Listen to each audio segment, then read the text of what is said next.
ಭೂಮಿಗೆ ನೀರು ತಂದ್ರಲ್ಲ, ಈ ಬಿಜಾಪುರ ಭಾಗದಾಗ ಏನಾದ್ರು ನೀರು ತಂದ್ರ ಎಂ ಕೆ ಪಾಟೀಲ್ ಸಾಹೇಬ್ರು ಅನ್ನುವಂಥದ್ದನ್ನ ನಾವು ಎಲ್ಲರೂ ಕೂಡ ಮನವರಿಕೆ ಮಾಡುವಂತದ ನಾವು ದಿನನಿತ್ಯ ಕಾಣ್ತೀವಿ. ಯಾಕಂದ್ರ ಬಹಳಷ್ಟು ಅಪರೂಪ ರಾಜಕಾರಣಿಗಳು ಅದಾರ, ಎಲ್ಲರಿಗೂ ಇಚ್ಛಾಶಕ್ತಿ ಇಲ್ಲ.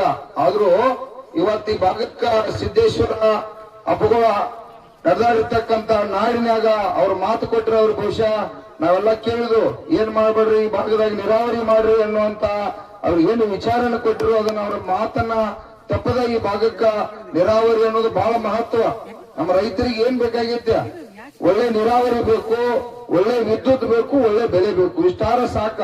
ನಮ್ಗೆ ಯಾವ ಸಾಲು ಬೇಡ, ಏನು ಬೇಡ, ನಾವು ಜಗತ್ತಿಗೆ ಸಾಲ ಕಟ್ಟುವಂತವ್ರಾಗಿತ್ತು. ಇವತ್ತ ಅವ್ರು ಮಾಡಿರ್ತಕ್ಕಂತ ಕೊಡುಗೆ ದೊಡ್ಡದೈತಿ. ಯಾಕಂದ್ರೆ ನಮಗೂ ಕೂಡ ಹೆಮ್ಮೆ ಅನಿಸ್ತೈತಿ. ಆಗ್ಲೇಬೇಕು, ಎಲ್ಲರೂ ಮಾಡ್ಬೇಕು ಇದನ್ನ.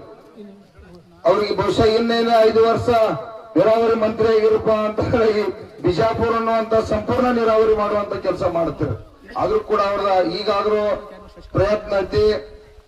ಈ ಕೃಷಿ ಕ್ಷೇತ್ರ ಉಳಿಬೇಕು. ನಾವು ರೈತರು ಉಳಿದ್ರನ್ನ ಮಾತ್ರ ಈ ನಾಡಿಗೆ ಕೂಡ ಸುಖ ಐತಿ, ಸಂತೋಷ ಐತಿ. ಯಾಕಂದ್ರ ಈಗ ತಾವೆಲ್ಲ ಮೊನ್ನೆ ಗುರ್ಲಾಪುರ ಚಳವಳಿ ಒಳಗೆ ತಾವೆಲ್ಲ ರೈತ ದೇವರುಗಳು ಲಕ್ಷಾಂತರ ಜನ ತಾವೆಲ್ಲ ಭಾಗವಹಿಸ್ರಿ.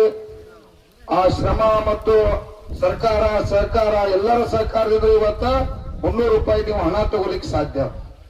ನಾವಿನ್ ಮುಂದಿನ ದಿನಮಾನದಾಗ ಕೂಡ ಸರ್ಕಾರಗಳು ಇವತ್ತು ಕೇಂದ್ರ ಸರ್ಕಾರ, ರಾಜ್ಯ ಸರ್ಕಾರ ಇವತ್ತು ಎಚ್ಚೆತ್ತುಕೊಳ್ಬೇಕಪ್ಪ ಅಂದ್ರೆ ನಾವು ರೈತರ ಜಾಗೃತಿ ಆಗ್ಲೇಬೇಕಾಗಿ ಅನಿವಾರ್ಯ. ಯಾಕಪ್ಪ ಅಂತಂದ್ರೆ ರೈತರ ಬದುಕು ದೊಡ್ಡ ಕುಲ ಐತಿ. ಈ ಕುಲದ ಬದಲ ಲಕ್ಷಗಳು ಏನಾಕೈತಿ. ಈಗ ನೋಡ್ರಿ, ರಾಜ್ಯ ಸರ್ಕಾರ ಇಲ್ಲೇ ಐತಿ, ಜಗಳಾಡತ್ತು, ಇಲ್ಲಿ ಏನಾರ ಕೆಲಸ ಮಾಡ್ಕೋದು. ಕೇಂದ್ರ ಸರ್ಕಾರಕ್ಕೂ ಕೂಡ ಇದಕ್ಕೆ ಎಷ್ಟು ಟ್ಯಾಕ್ಸ್ ಹೋಗ್ತೈತಿ ಅಷ್ಟು ಟ್ಯಾಕ್ಸ್ ಕೇಂದ್ರ ಸರ್ಕಾರಕ್ಕೆ ಹೋಗ್ತೈತಿ.